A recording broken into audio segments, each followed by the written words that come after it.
The following program is presented by the HTM Podcast Network.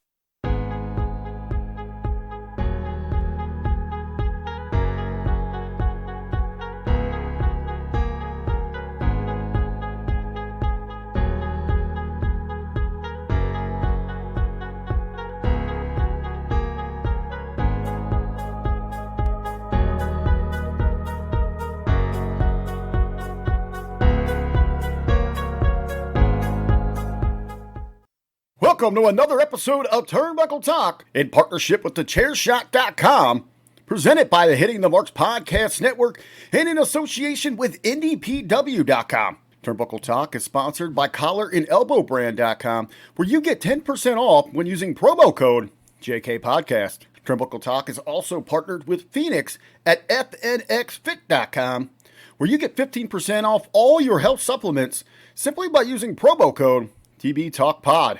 Follow the show on Facebook, Instagram, and Twitter by searching at TB Talk Pod. Listen on Podbean, iTunes, Google Podcasts, Spotify, and everywhere you catch your favorite programs. And now, pro wrestling fanatics, are you ready? Here are your hosts, Mighty Joe Morin and Carl Carafel. All right, guys, Mighty Joe Morin here, back on Turnbuckle Talk. As you heard from our friend Mr. Richard Bronson Vickrey, who happens to be with us here today. We're here for another episode of Turnbuckle Talk, minus Carl Carafel. He had some other obligations to take care of here today, so I am joined by two of my, potentially a third, if he decides to show up here. First off, we have Mr. Michael Jargo from the Hitting the Marks podcast in Destino. Welcome back to Turnbuckle Talk, sir.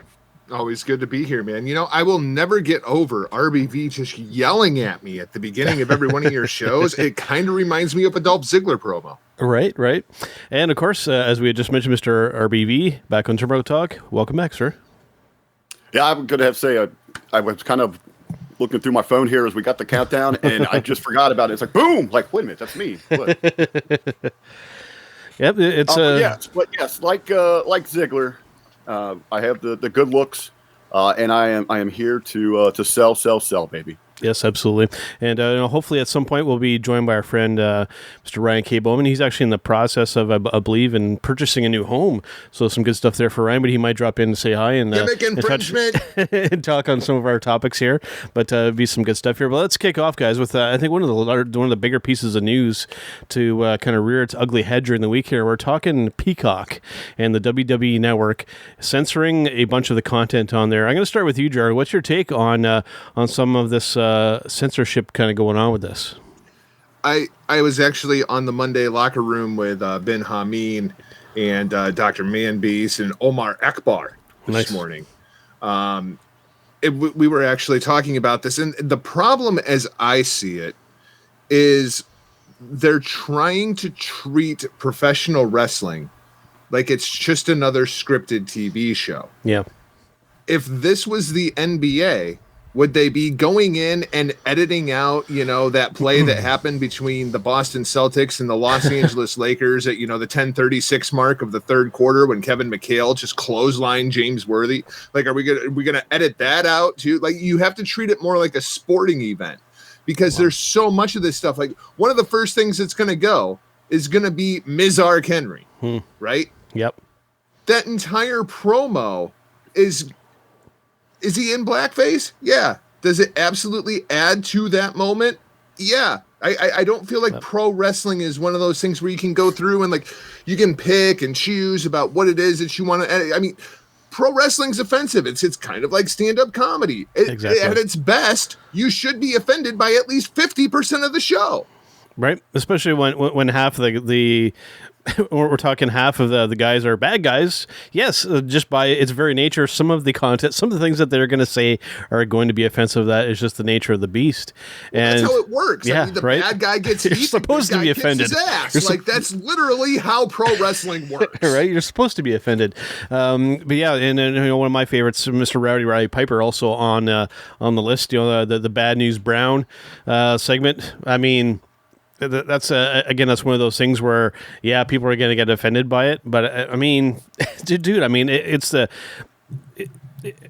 The problem is, where do you cross the line? Yeah, that's the problem. And what is the line, right? And it's like when you go back, in an off wrestling topic, when you go back and say if you go and buy some Looney Tunes DVDs, like if you're to buy like a set of that these days, when you watch it, there's a big disclaimer at the front. The show is a product of its times, and some of the subject matter is of an offensive nature. I don't know exactly how they word it, but it's the thing where, I mean, it's like everybody can get offended by everything these days, so they're just covering their ass. But I mean, are we just going to just forget everything that's happened before, right? What do you think, Rick? Well, what really gets me here is the people that are upset or even surprised by this. I mean, you look at the society that we're living in. We're in cancer culture. I mean, it's always been there, but now it's so more prevalent now. It's so more out there because, people have a larger platform. There's more platforms to give the voice your opinions. And Jargo, he brings up a great point there. When he's talking about the presentation and how you treat it, the company themselves, the WWE, they've been trying to move away from that sports theme. They're sports entertainment. Yeah. That's how they sold this to Peacock. And when they're going in there selling, to NBC, they've already got them on the hook with the USA deal. They have convinced this company, and Fox as well in there, to give them billions of dollars for a garbage product. Yeah. So, and that's how they went in there and sold that. They didn't sell it as sports. Nope. They went in there and that's what they want to be. They want to be television. Yep. When you look at the bigger picture of all of this, though, and Rick, this is something that we were talking about literally years ago when we were doing the Hitting the Marks Pro Wrestling podcast. They have sold the network. What is left? What is left for Vincent Kennedy McMahon as the CEO of WWE? And the only thing that's left is to sell the entire goddamn company and cash out. Yep. Well, that's the only thing that is left for them to do. Yep. Your next move there is to actually begin selling those intellectual properties. I mean, because they still retain the rights. I mean, they own the libraries. It's more of a lease term here, but eventually that next move is to start moving all those properties to get them away from your company, your ownership. Mr. Generic Facebook user, I've never seen it actually come up that way in the comments before. They should censor RoboCop in WCW. Yes, Mr. Facebook user. Yeah, I guess you would be correct. Well, I mean, if we're going to start getting into things, if we're going to cancel anything that was offensive, world-class championship wrestling never happened. The entire freaking promotion, gone. It just never happened, yeah. Mid-South, gone. Yeah. Attitude Era gone. What's actually devastating about that, and people shouldn't be surprised. I mean, they should have seen this coming, that they were going to. When I saw it, I was like, well, it's just a matter of time before they're going to start editing things out here. But what you're going to lose here is what was nice about the WWE Network for a true wrestling fan. It was that capability that you could go relive those things. Yeah. And they've already ruined it without the search function, without they've taken so much away from the network just in the presentation of the network that now when you start getting into edited content, like we were talking on the Monday Locker Room, you remember the match between The Rock and Mick Foley, and it's I Quit. Yeah. And The Rock hits him in the head with a chair how many times? At what point is it offensive? At what point is it after the third chair shot to the head unprotected while he's got his hands handcuffed behind him, or was it the 7th chair? Maybe it was the 13th chair shot. Yeah. Where do you draw the goddamn line? And if you want to be good for the goose, good for the gander, are we going to get rid of the early years of The Rock because I don't know, the whole Nation of Domination thing? Yeah. There's a little bit of racial undertone to that, or is just that a little bit? Just a little bit. Yeah. Where do you draw the line? And you're already catering to a niche of a niche audience to try to bring in these wrestling fans. You're going to start editing their content. That's all we want to watch. The Monday Night Wars is still the top-rated stuff on the network. Yes, sir. And you tune in for the violence. Yeah. ECW is going to be gone. I mean, there was all of it. There was a domestic dispute. How they crucified Sandman. They crucified him literally. So that was already gone. Yeah. You think people? I don't know about that one. Yeah. People are offended by what Will Ospreay did to Bea Priestley at the end of the New Japan Cup. Does anybody want to talk about the Beulah pregnancy angle? I mean, holy shit, right? Right. But, one thing to make note of with this here is that, to the best of my knowledge, all right, now this is really only a factor with our American friends with the network. Here in Canada and other places, so far, we're unaffected by that. The network is still as is. So, just it's just a matter of time. Right? It's a matter of time before just they a matter get of time. Whoever your big, one of your big networks up there to bite on this. Yeah. So, because I'm not sure what our affiliation would be within NBC in Canada, but it's potentially a matter of time. Javier saying it's a real shame that the WWE is limiting wrestling history as they deem fit. To the victor seems to go the spoils. Yeah. Well, it comes down to this. They pitched it as a television program to a bunch of people who have no idea about what professional wrestling is. Yeah. Yep. And it's just NBC Universal showing their freaking ignorance in the way that they're trying to do this. Jargo, you're muted. No, I can hear him. I can hear him. Are we all muted? No. No. I think it's you, buddy. It's me. Me. Watch that button there. But it's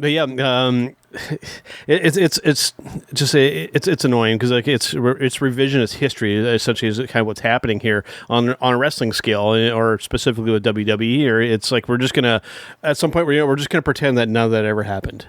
And there are basically 3 movies on the face of the planet that everybody considers the top 3 movies ever made.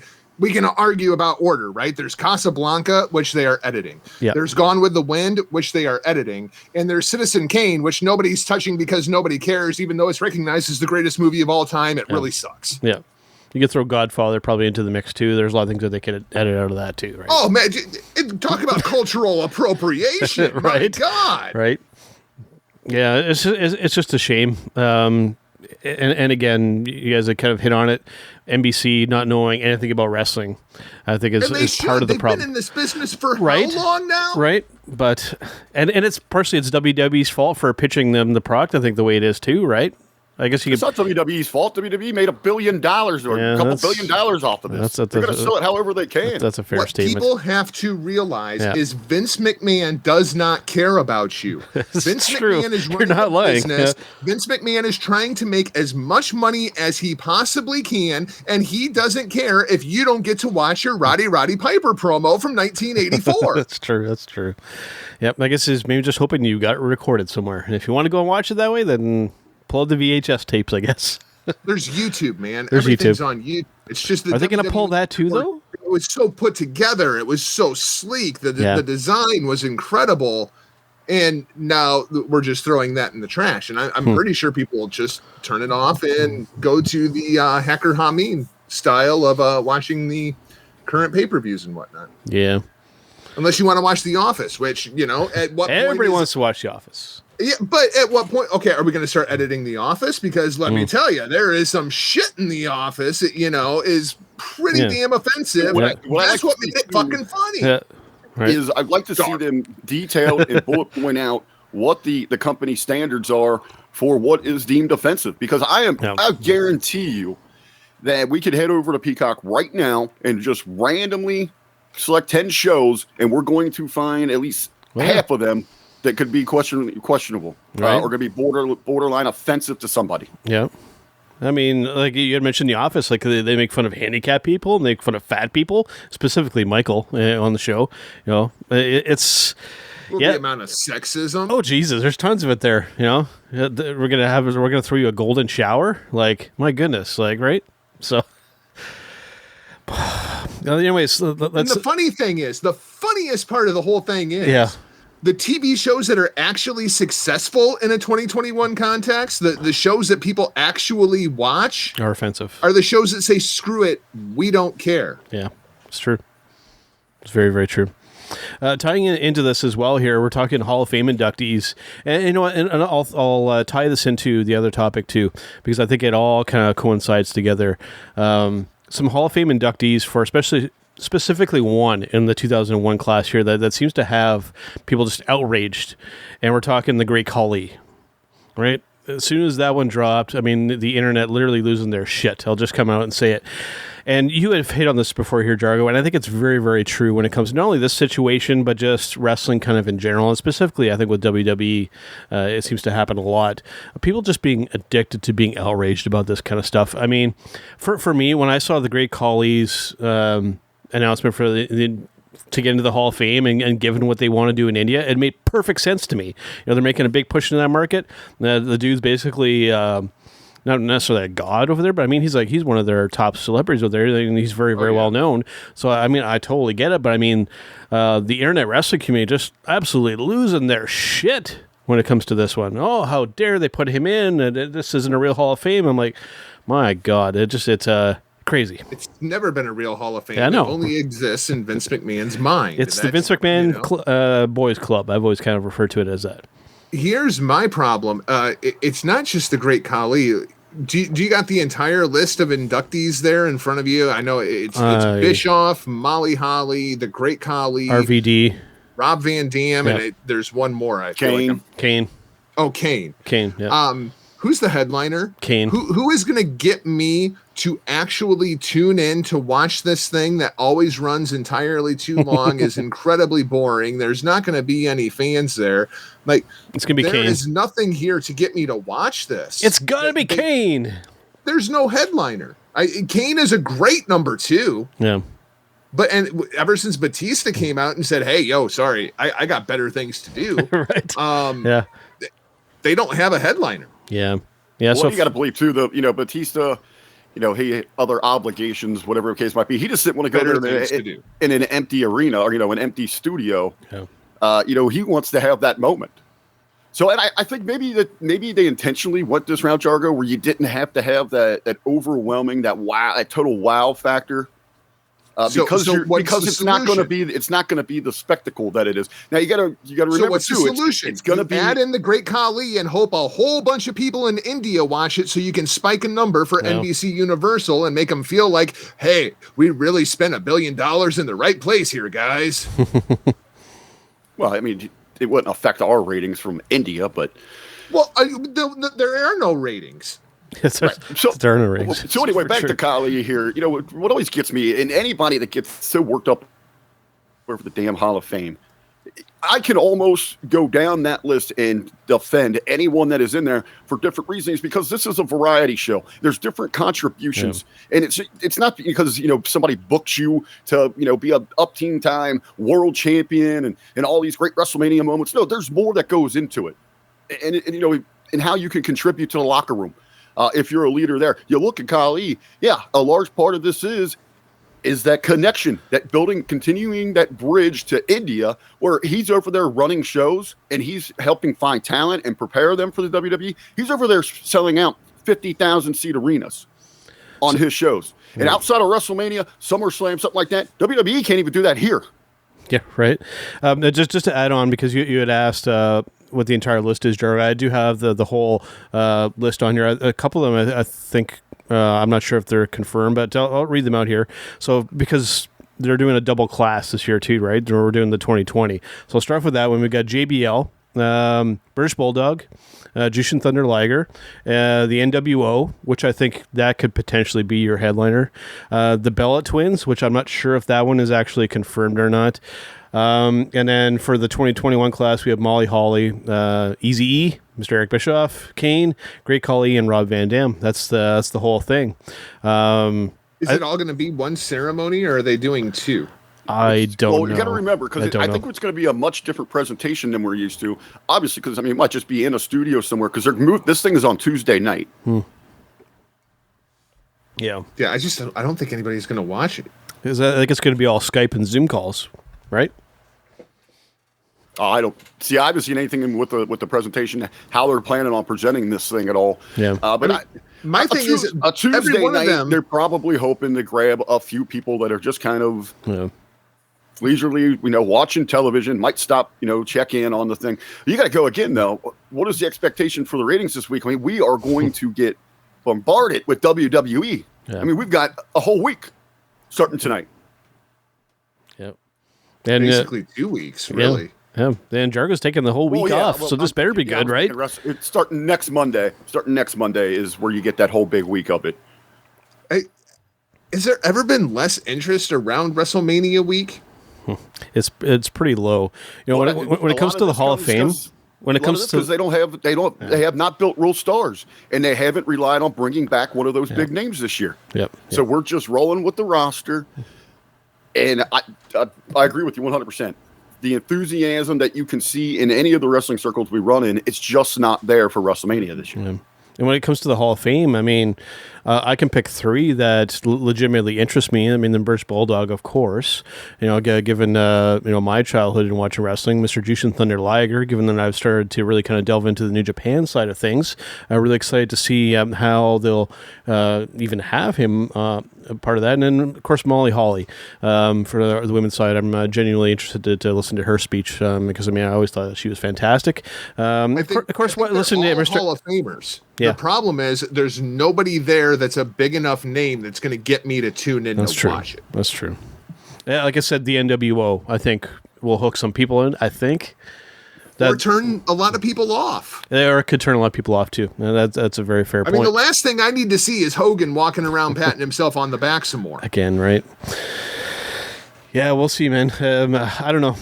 I think you really nailed it, that just the interest for not only this, but for the whole WrestleMania weekend. I mean, just looking at the card again, I mean, we've got 11 matches when we combine the two nights. And nothing there. As you're talking about main eventers, very weak. Nothing really screams main event must see at WrestleMania. No, the best match that they are going to put forward is going to be Edge, Roman, and Bryan, and it's like they have went completely out of their way to make all three of them present as heels. Like there's not a likable quality about all three of them at this point. The dynamic is a little weird. Watching SmackDown this past week, and I was really started thinking about that. It seems that when they went the direction of Edge and Roman, I don't think it hit home. They missed the mark on it like they thought it would, that it would excite people. And it absolutely did not. And it seems that they realized that. And in a pivot, they had to insert Bryan to get some kind of interest. And I will give them credit. I enjoyed this past week's SmackDown. I thought it had a nice flow. And it would really hit home to me is, I'm kind of just reflecting on it there, is the mood, the change in the vibe when you insert Daniel Bryan into a situation. And how impressive that is for him, towards him. At Fastlane, when everything went down at Fastlane, my question was, do they know they just turned Edge heel? Like, in their booking mind, like, is this justified? Like, do they know they just turned Edge heel? And now it seems like we're just acknowledging that all three of these guys are just terrible humans that I don't want to see any of them win. Or are we kind of going with the AEW approach where everybody's just a competitor? We're all just in the gray area. That does not work for the main event of WrestleMania. It does not. It does not. I have always said, and again, I've said before, I may be too old school for my own good, but I like having a good guy and I like having a villain in my matches. I'm just, that's the way I like it. What you've done is your ultimate story here for, the ultimate opportunist was supposed to be that coming full circle. Right. That, his return last year, the injury, the journey back. You've completely thrown that out the window with that. Yes, sir. I think, after last year's WrestleMania, Jargo and myself sat down with the MSG and the Hameen Media Group to do the reviews. And immediately then I said, your main event for next year's WrestleMania needs to be Randy Orton and Edge. Start building that story now. And they completely whipped on that thing. Yeah. Yep. Now, what do you think, Rick? Because, it hasn't been changed yet, but there's a potential for this. What do you think about your precious Shar being added to that Asuka and Rhea Ripley match? Again, forced. Yeah. Absolutely forced. Again, with the Charlotte getting shoehorned in. Right. Yeah, but also onto that, inside of the match itself as it stands here with Ripley and Asuka, why are we just getting this? Where the hell has Ripley been? She was super hot coming out of that Rumble. People were hungry for a new star like that, and she disappears without mention for weeks, and then we get these vignettes that she's coming. And then to simply, and this is another reason why the excitement around this WrestleMania is so low, is holy shit. Fastlane's over. We got 2 weeks till WrestleMania. We better start pointing at the sign and just throwing out challenges left and right. Every segment on Raw, essentially that's what it was. Go out there, demand a match, point at the sign. We're heading to WrestleMania. Let me throw. Where's your true excitement? Where the hell has Ripley been at this thing? And if they squeeze her in that thing, squeeze Charlotte in there, complete disaster. On the other side of that too, which you had a hot program, which you could have had some serious build with a great story with Banks and Belair. And they completely just wasted it because they're rush booking it. Now Sasha's just out of nowhere. She comments the other day, I started hanging out with Bayley again. That's why she's got this attitude. What? Let me throw this out to you because I before we started today, I kind of dropped this topic a little bit. You know what? I'm going to bring it up anyways because I think that it might apply, and I think this is actually a topic that I think might have had Rick a little hot here, so I kind of want to get the take on it. Last year and this year, I think if there would have been a time where WWE could have gotten away with this, due to COVID, I think maybe that they should have to maybe protect the last little bits of credibility that the WrestleMania still has, is that they should just said, you know what, due to COVID, this is our Super Bowl, this is our star, this is the grandest stage of them all. We're going to do something different for the sake of protecting the WrestleMania brand. We're not going to do it. Should they have done that? I think last year and this year. Part of me thinks that, maybe they should have done something a little bit different and just say, you know what, this isn't WrestleMania worthy. We're going to do. But the only problem then is then you're admitting that your product is weak. That's the only catch there, right? Hey, one of the things that I've given WWE credit for, and I know it's ego driven, it's just his stubbornness, but Vince pushed through. When the world needed some kind of outlet, when it needed entertainment, he didn't buckle. He didn't fold like you've seen in college sports. And I know the logistics are so different in comparison. Yeah. People saying, "Oh, why is WWE? How can they continue to go forward with this? The colleges are shutting down. The professional sports." Well, it's a different situation. They could contain themselves. They had the support system where they could go and film at the Performance Center at the time, and then they've worked out some other deals since then. But I want to give them credit because they pushed through, and it's ego driven. He was going to be damned. Nothing was going to stop him. Now, what's funny now that you mentioned COVID, let's throw another twist into that.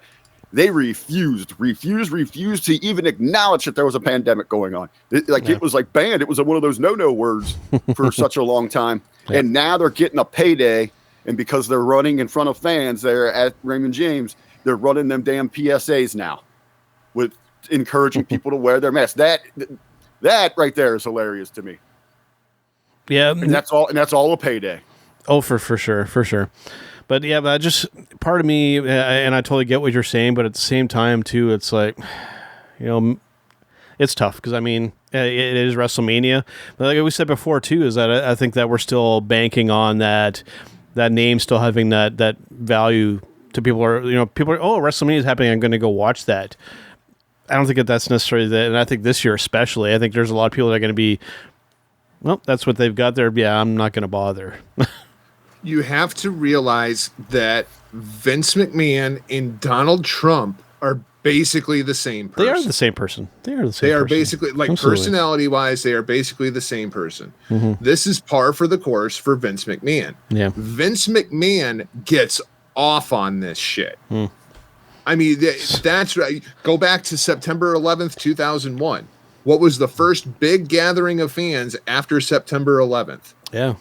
WWE in Houston. That's true. And Vince opened the show with a microphone in his hand. Yep. This is very par for the course. Vince wants to be the first one to do it. It's an ego thing for Vince. Yeah. It's a competition thing for Vince. It's Vince against everybody. It's a fair statement. Jargo, didn't the rest of the world, sports world, it shut down, right? The NFL canceled. Yep. And baseball, SmackDown went on as scheduled. Yep. It was eerie because even where I was living at the time, you saw planes flying overhead on a constant basis, and to just see that the sky is just empty with no planes flying around, it was. I still remember that. Jeez, that's already 20 years ago. I still remember that. He's had his own talent die in the ring, or not die in the ring, but a huge train. Hell, he died himself. He died himself. His car exploded, and then he was there next week. So. It's just Vince. That's very much just the person that he is. That's very, very true. And then he will tout for the rest of his life how we were the first ones. Yeah. Yeah, we'll see how it goes, man. But putting myself in the shoes of somebody who, is like a casual fan of WWE or somebody who's been away from the product for a little while. Like if I'm looking at what they've got going on, I don't see a lot of those people tuning in, unfortunately. Why would they? Yeah. I mean, you have to give people a reason to tune into the show. Yep. And they've just quit doing that over the course of the last 20 years. Yeah, it's unfortunate. I mean, it used to be like we'd be sitting here on Monday afternoon. If we were having this conversation in 1998, the three of us would be sitting here just salivating, waiting for Nitro to start, waiting for Raw to start. What's Austin going to do tonight? What's Sting going to do tonight? Dude, Carl and I were calling each other. I mean, it was must-see television because there was a hook week to week. What's going to happen? What's going to happen? And now it's just, I don't care. Dude, it was literally like Carl would be watching WWE, I'd be watching WCW, and we'd be calling each other, be like, hey, you got to switch over to this show. You got to switch over to what I'm watching. You got to see what's going on right now. But now it's just like, it's like radio silence. It's I just watch whatever we watch. I went out and bought a second television so I didn't have to switch. Yep. Fantastic. Absolutely. Get a cable splitter, run it off onto both of them. You betcha. Yeah, for sure. I think I taped the other one, then I would watch the other one live. And you know what? It just wasn't, those of us inside the bubble that were excited for it. I mean, you could go out in public. You saw the Austin 316 t-shirt. You saw whatever, the merchandise. People were openly having conversations in restaurants and bars, things like that, about professional wrestling because it was such a commodity. It was the hot ticket. Yeah. Wow, you know what, Joe? You saying that about taping one of them, it just like triggered a memory in my head that I haven't thought about in 20 years. That's when I got into video editing. Nice. Because I would record both shows, and me and my friends, we would do like music videos. That's where cool. You would just like edit like different parts of, like a Jeff Hardy highlight match tape. Very cool. You know what I mean? And so you'd have like 3 VCRs running so you could splice between the two. And like, that's where my obsession for video editing started. Very cool. That's Very cool. crazy. Right? Yeah. All right, let's, before we go for our break here, let's do a little bit of breaking news. I don't think that there's much in breaking news, but there's a couple things I want to bring up here. So here we go.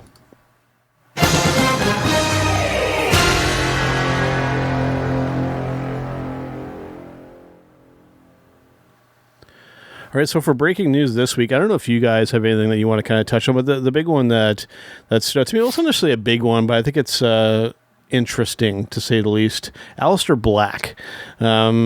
What's the future of this dude? For me, just looking at what's going on, some of the cryptic stuff that he's kind of doing, I mean, this guy is on his way out the door, right? What do you think, Jargo? Oh, clearly. I mean, we're going to see the return of Tommy End, and it's probably going to be Wednesday nights on TNT. I mean, Aleister Black, I think he is going to be quite a hot commodity, and just because of the way this entire thing has went down.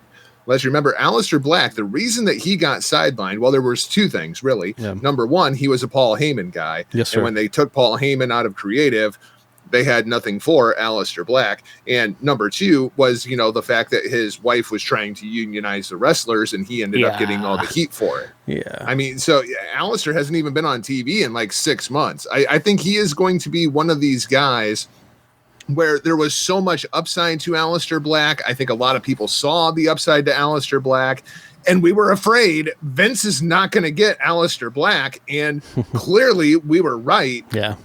But I think somebody like Cody absolutely might get Tommy End. Do you think that maybe if he would have stayed in NXT, that maybe he would have stood more of a chance? Well, I mean, look at his push between the two promotions. Well, I mean, it's very different. In NXT, he continues to be protected by Triple H. Yeah. Now, I think in the size. In the size. I mean, you put Aleister Black in the ring with Roman, he's going to look freaking tiny. You put him in there with Adam Cole, and he can match up. You put him in there with Kenny Omega, he can match up. You put him in there with Drew McIntyre, he's going to get laughed out of the building. Yeah, because weight-wise, he actually qualifies as a cruiserweight, which is insane. Yeah. And I'll tell you what's maybe a bigger question here, another topic to spin off of it is that continued? You saw it with Andrade. All these hits in NXT, these Triple H pet projects that get so over there, and they completely flop. They just do not transition. It's going to be very interesting to see how they handle Ripley. You think it's a can't miss, right? Let's see how they do it, because they've already, just the vignette, just cool her off after that Hot Rumble we were talking about, and then boom. How are they going to present her going forward? You guys talking about the release there of Black. Yeah. I think it was Stevie. Yeah, Stevie Richards was talking about this maybe on the Friday locker room. Don't be so sure if this is one of those just dick moves by the company where, okay, you're trying to get fired, you're trying to force your hand, we have issues with your wife, so on and so on. You know what? We're just going to keep paying you and not using you. Yeah. Yep. Absolutely. And if he does go there, I think and they'll do it just to spite. Yeah. They don't care. And there'll definitely be a 90-day clause there if he does leave. I think well, definitely. if he the question is how long does he have on his contract? Yeah. Because if he rides out the contract, there is no 90 days. The 90 days is only if you're granted a release. That's true. The other one I want to touch on is Charlie Caruso, kind of like their backstage interviewer person. Looks like she's moving to ESPN on a full-time basis. So does that mean right? I guess that means she's done with WWE, right? That's how you fail upwards. Evidently, there was some heat on her backstage for being late, not showing up in time for a couple of pre-tapes. Promotion. Yeah, and when you look at NXT, if there's one thing that NXT has actually produced, it's a bunch of commentators that are all exactly the same, whether they're the cute girl backstage doing the interviews or whether it's, the Mitchell Cole clones that you have calling the action. So, I mean, that's one thing that they have gotten right down there. Yeah. Because, I mean, personality-wise, I thought she was okay. I mean, I think that she did rather well. I mean, she wasn't anything spectacular. I think she does better than to make a reference to one that stands out in a bad way, be like Mae Valentine and NWA. I mean, she's somebody, I mean, she could probably get better with time, but she, just feels kind of weird. But she was fine, but she was the chick that you got if Renee Young wasn't available. I mean, that is her WWE legacy. Yeah, for sure. All right, before we do our break, you know what? We might as well do our Match of the Week segment here.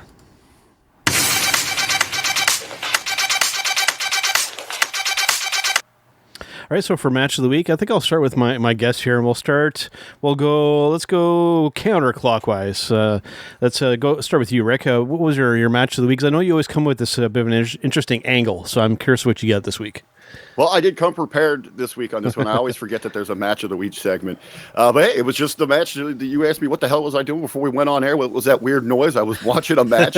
And it comes from our brother at the Hameen Media Group, the good doctor, the other doctor, not Dr. Jargo. Yes. Dr. Ted McNaylor, the man beast. He was back in action. It was the reunion of the Mobile Homers. They were taking on the Outrunners. So you can either just go over on Facebook and look up Ted McNaylor. He's got the links there, or go look up the reunion of the Mobile Homers on YouTube. Check out the match that they just had. Very cool. Gimmick. Very cool. What do you got, Jargo? I'm going to go back in time and I'm going to go forward in time to talk about kind of one entire thing, since you didn't toss to Rick or I when it comes to breaking news, because you're a Canadian douchebag. I forgot about that. So I'm going to wrap all three of these things together. Sure. We are going to have, from last week, we had Will Ospreay versus Shingo Takagi in the New Japan Cup final. Coming up this weekend, it's going to be Will Ospreay versus Kota Ibushi for the brand spanking new IWGP World's Heavyweight Championship. We are combining both the IWGP Heavyweight title and the Intercontinental title into one belt, so that Kota Ibushi can lose it to Kenny Omega and have it be another world title for the belt collector. But here's the thing that really rubs me the wrong way about this, guys. This will be the first defense of the championship. Everything since 1972 never happened. And just So why would you throw away that lineage? Why would you they're peacocking it? Yes, very much so. Fair point. I mean, what are they? Why would you do this? It feels Why would you do a WCW reboot when you don't need a WCW reboot? It feels so un-New Japan. I mean, just when you look at the legacy of that title, I mean, god damn, like. Why would you do that? Well, not just New Japan, Joe. It doesn't seem like the Japanese culture wise. Yeah. They honor their history so much. Yes, to drop all that lineage, just baffling. Why? Baffling. I don't understand it. Did you have any breaking news you wanted to touch to, Rick? Because as Jargo had mentioned, I was being kind of a Canadian douchebag and kind of skipping past you guys there. I'm good, man. You're good? Okay. For me, for Match of the Week then, mine is coming from Ring of Honor's 19th anniversary show. Actually, as we were kind of getting ready to start here, I was just getting ready to watch the final match, so I still have to go through and watch that. But my Match of the Week is coming from this show, and specifically, it was a grudge match between Mr. Jay Briscoe and Mr. EC3. A really, really good match. I'm really digging this character that EC3's got going on in Ring of Honor. So dude is just jacked. You can tell that he's been hitting the gym hard, and that character it's really interesting. I'm glued to the screen in a good way watching that, and it's Jay Briscoe. Former Ring of Honor World Champion. These guys put on a great match, and it's just absolutely fantastic if you get a chance to watch it. Speaking of Ring of Honor, though, is Andrade? Is that where he's headed? I don't know. I've made that pitch. I know Jargo doesn't like it. I don't like it at all. I think you're going to either diminish Andrade or Roosh straight out of the gate. You're going to have two alphas in the room, and it is just not going to work. My thing with maybe you swerve it and have him go and challenge Roosh. See, that could work, I think. Yeah, but then you have that brings up a lot of problems. It's probably a whole other podcast. My thing with the EC3 and Jay Briscoe, from what I have seen of the match, I haven't seen it in its entirety, but it was good. My problem was the adherence to the code of honor at the end of the match. Like, I don't feel like Jay Briscoe should be given EC3 any kind of respect, because they went out of their way to do the opposite. If they had a 25-minute knockdown drag out, no, Jay Briscoe should have kicked EC3 right square in the nuts and left him laying there. Yep, because they went out of their way at the beginning of the match to really emphasize that point. So I will say that was a little bit of a flaw in the psychology. I agree. Well, 100%. And especially with Jay Briscoe, you could have done that with a ton of guys on the if that would have been Jay Lethal, that would have worked. But with Jay Briscoe, I don't even think that it really fits the EC3 kind of persona. It's a fair point. It's a fair point. The other one that I just want to make mention from this show, since we have a little bit of extra time, I thought we touch on some of this other stuff here. They did kind of like a cinematic type of match too, with Vincent and Matt Taven, which was actually pretty good. Resulted in it was actually considered an unsanctioned match and actually went to a no contest. So it was interesting to see. That work, right? Yeah, it was interesting to see Ring of Honor take this somewhat cinematic approach. Like, it almost looked like they're wrestling like in a training center type of a thing. It was really different for them, but it was cool. I've always been a fan of Matt Taven, and usually when he's in there doing his thing, I will say that over on the Love Wrestling side of things, Spencer just interviewed Matt a little while ago, and I still am of the train of thought that I think his Ring of Honor title reign was really underrated and went kind of unappreciated by a lot of people. He carried them for a good portion of time there, and I think he did rather well. He was kind of like a JBL champion, where he was a really, really good champion, but nobody had any respect for him. And it was interesting. Clearly, the problem is they should have put the title on Marty at the card. Yeah, that it was just Taven was due for a run with the title. You could clearly tell that's where the storyline was going.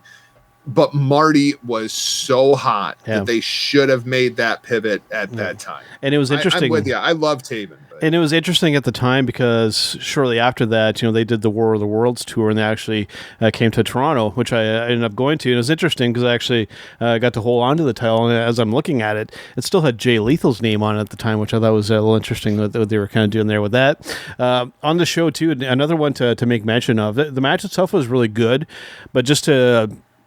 the thing that really stood out for me, we're talking Jonathan Gresham versus Dak Draper. They did a Pure Rules match with those two. You want to talk size difference between two dudes? Holy shit. Dak is, I know Gresh is a small guy, but Dak made him look like a midget. Well, we know Gresham is a small guy until you actually see Jonathan Gresham in person, and then you realize he is a small guy. He is a little dude, and he's a little dude. What is he, 5'7"? Yeah, he's small. Yeah, I'm not even sure he's that big. I should actually look. That might be a pro wrestling 5'7". You know what I mean? Kind of like Adam Cole, 6 foot tall, 5'4". And to make it sound even smaller, if we were to do it in metric measurements, he's 163 centimeters tall. I don't know what that means. I think you're just making stuff up. Rick, I guess my question to you is, is this pure rule stuff going to work? Like, I realize that, there's a lot of people, including myself, that I just enjoy the art of professional wrestling. I don't necessarily need all the story and whatnot. Two guys fighting over a championship, that's enough for me. But once this pandemic is over, like, I feel like ROH doing this whole pure thing is really, really cool inside of the pandemic era. But once the pandemic era is done, is this going to fly? Like, that was always kind of the problem with the entire pure division to begin with. For somebody like me that actually enjoys the technical aspects of professional wrestling, given I watch a lot more New Japan now, and I do watch a fair amount of Ring of Honor, it hits the mark with me.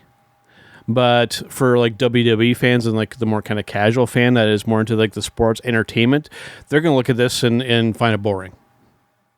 Let's be perfectly honest. What you're really doing here is you're catering to a niche inside of the niche. Inside of a bubble. A bubble inside of the bubble. Yeah. But why does it have to be pure wrestling? Shouldn't it just be wrestling? My issue with it is if you're a casual, you're flipping by, it overcomplicates things. For you to grow your audience, you need to simplify. Yep. And it's simple as what it is. It's a good guy versus a bad guy. You're in there in a competition trying to better one of the other. Keep it simple. Yep. When you get into these rules and these people trying to tune into this thing, people just want to be entertained with wrestling. Just before we take a brief break here and come back with our Showstopper segment, my only kind of complaint, and I'm sure that you guys will feel me on this one, they had Shane Taylor promotions on the pre-show. Boo earns. You got to have him on the main show, man.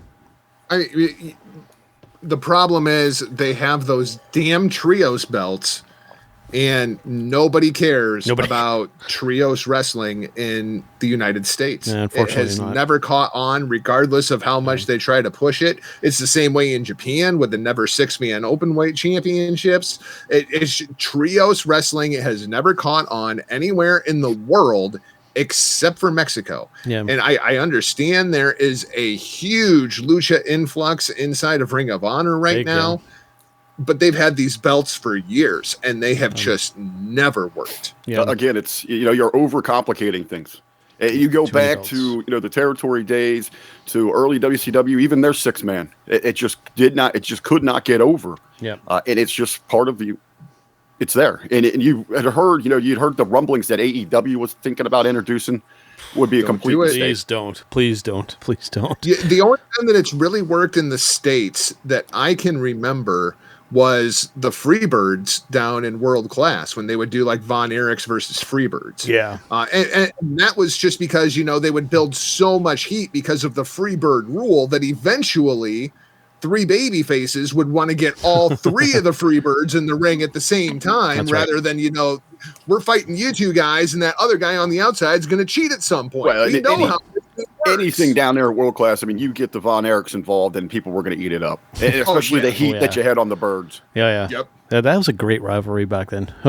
I think maybe for the trios, maybe somewhere where it maybe worked in a modern context a little bit, would maybe Lucha Underground? Maybe. I think just given that had more kind of like a Mexican kind of feel to it, I think it worked. I'm rewatching Lucha Underground. Yeah. I love Lucha Underground. It's one of my favorite television shows in the history of freaking television shows. Yep.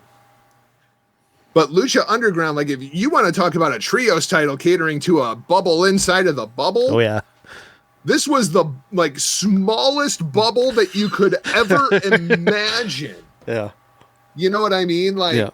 Yeah. Did anything work at Lucha Underground? Because if Lucha Underground would have worked, wouldn't it still be around? Yeah. It was around for 4 TV seasons and then it went away. So did any of it work? I was a big fan of the first season of it, but then after that, it kind of trailed off for me a little bit. I'll be honest with you. That initial charm wore off after the first season.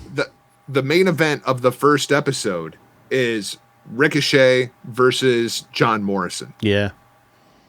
And it was really it was the beginning of the Morrison comeback tour. It was his first match in 3 years. And it was really the American introduction to Ricochet / Prince Puma. And they go out there for 25 minutes, tear the freaking house down. And I look at where they're at now and they're making a whole lot more money. But boy, does it seem like that was a long time ago. It really, really does. All All right, guys, let's take a bit of a brief break here, and let's hear from our friends over at collarandelbowbrand.com, and we'll come back with our Showstopper segment for this week. Wrestling. A love and a passion we all share. I've started a wrestling brand. The wrestling brand. A brand founded on the aspects of wrestling. Two entities working together to create a product that connect emotionally for people everywhere. Collar and Elbow is the brand. Passion and love for wrestling is the drive. I am Al Snow, and this is Collar and Elbow, the wrestling brand.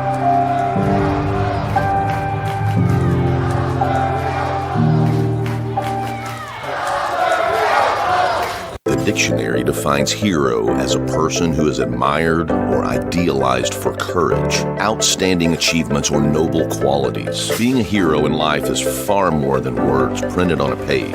It takes an unwavering code, a compass that points true north always. And in times like these, it takes sacrifice. Hero shouldn't be a word defined by a dictionary. It's a word that should be defined by the best of us. Hero has a new definition. All right, guys, Mighty Joe Morin and Mr. Richard Bronson Vickrey and Michael Jargo back here on Turnbuckle Talk, as you saw from our friends over at collarandelbowbrand.com. If you use our promo code JK Podcast, you can get 10% off not just one thing, you purchase your entire order there, so go crazy. They just recently dropped a whole bunch of new merchandise there. They're killing it with their merchandise over there, so make sure and check it out. And that 10% off gets you a deal, and we get a little kickback from that, so you're helping to directly support the podcast with that. So some very cool stuff there. All right, guys, let us get to our Showstopper segment for this week.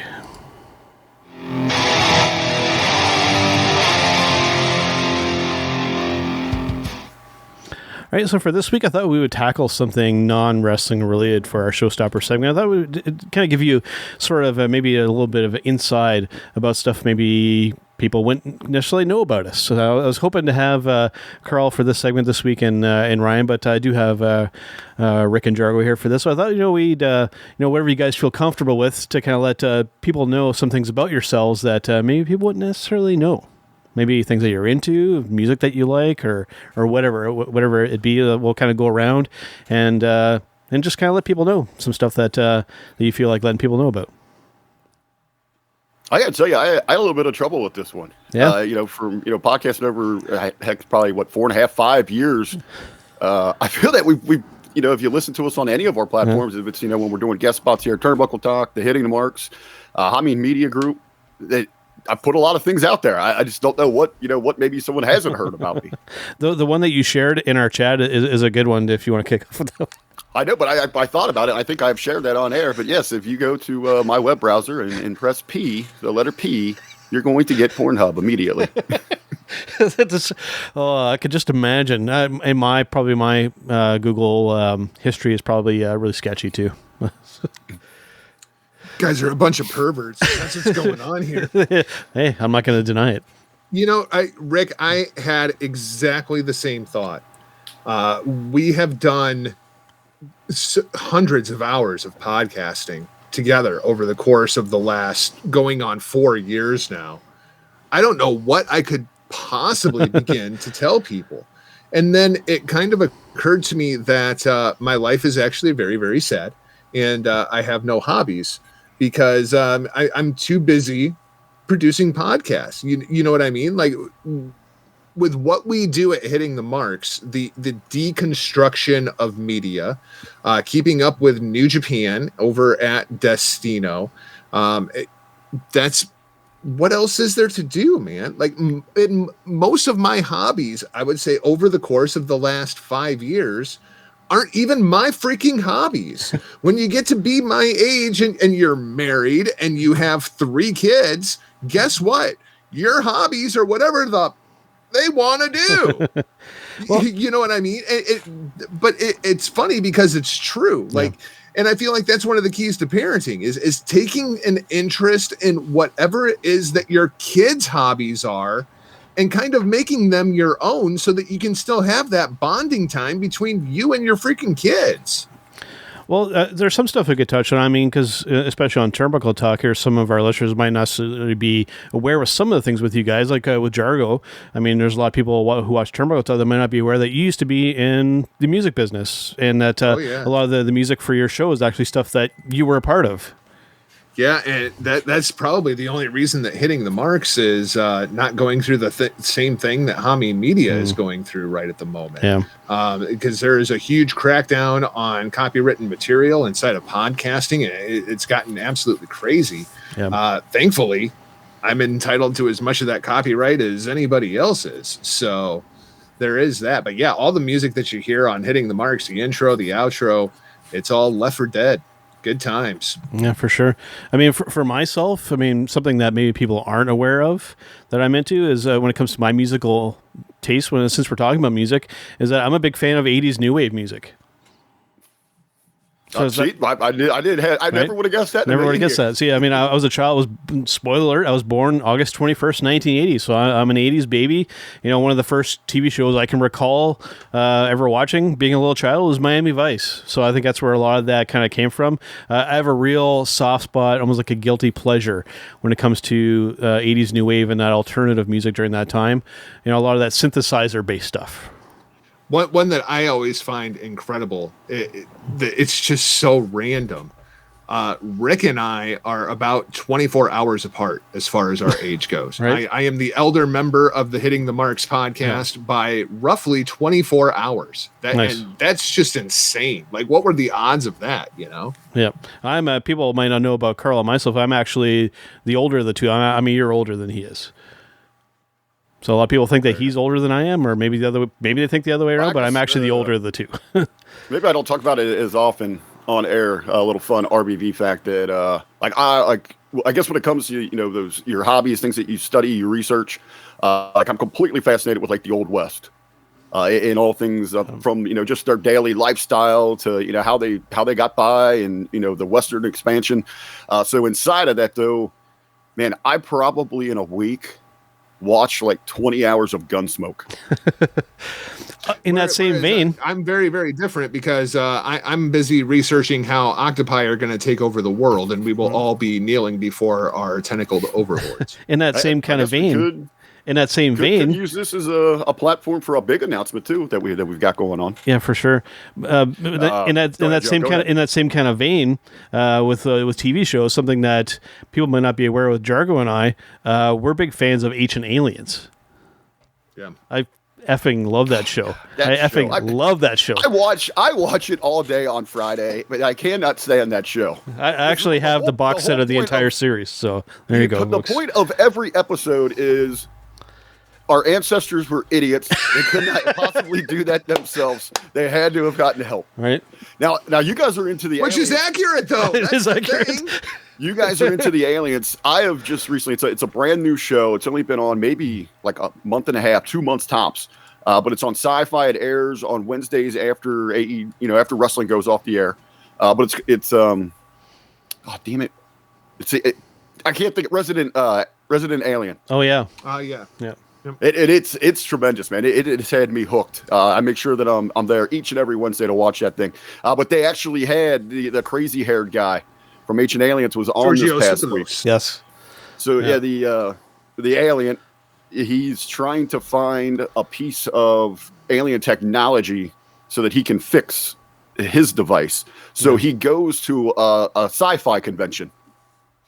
So he's walking around all these different aliens. Very cool. 2021. Even for myself in that same conversation, for those who want to check it out, this is just something that's a little stupid I do on the side. I have a Facebook page that's called Proof Aliens Have Done Everything, where I just post little memes talking about how aliens have done everything. I do it like if not every day, I do it every once in a while. And I've actually picked up quite a few followers on that. Like every day I get like 50 people that hop onto that thing that are new. So, but yeah, check that out if you like stupid alien humor. All right. Well, before we go here, let's go around the table and give a chance. You guys had mentioned that you have something new that you might want to announce. This would be the platform to do it if you want. Go ahead, guys. Go ahead.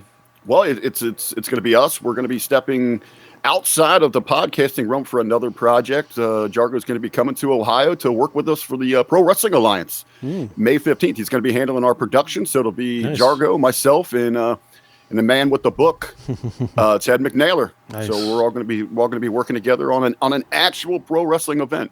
We've got a hell of a lineup.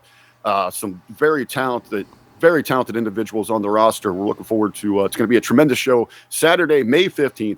Greenfield, Ohio. It is the PWA Great American Rumble.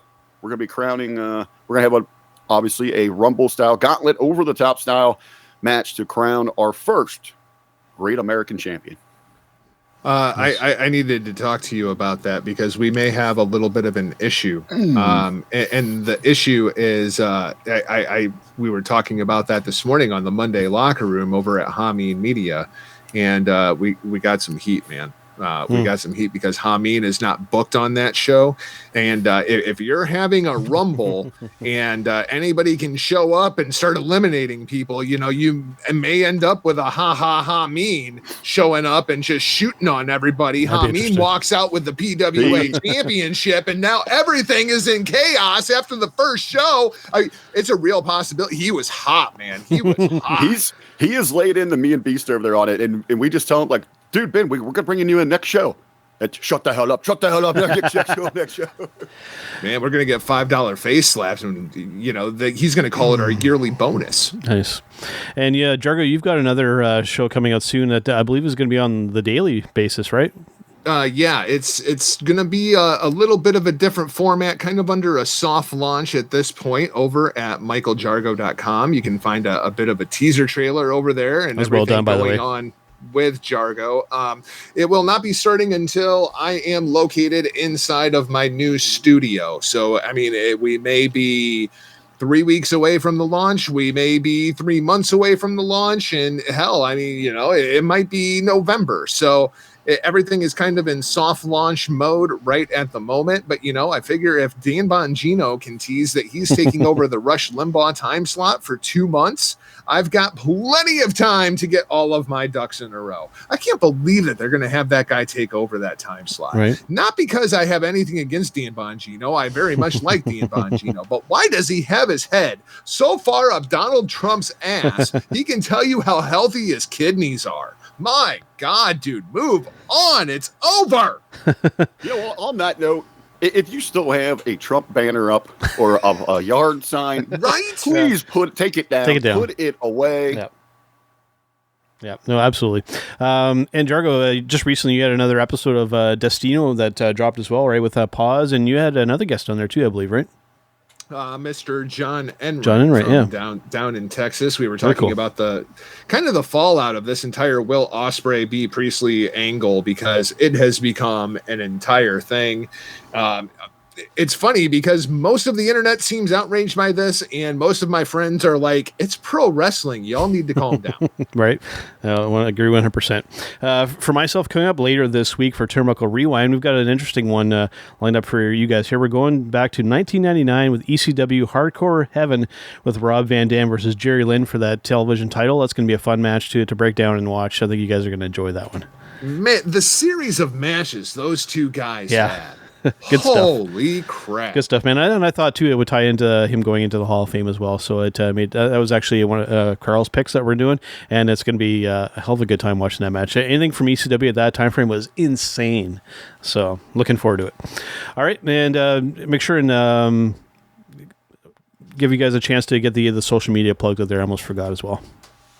MichaelJargo.com. That's all you got to do. That's all you got to do. Everything's there. Right? Links to everything. And then hashtag RBV Fitness for Rick, right? Yep, at the real RBV. All right, well, like I said, about wraps up here for this week. We'll see you guys on the next one.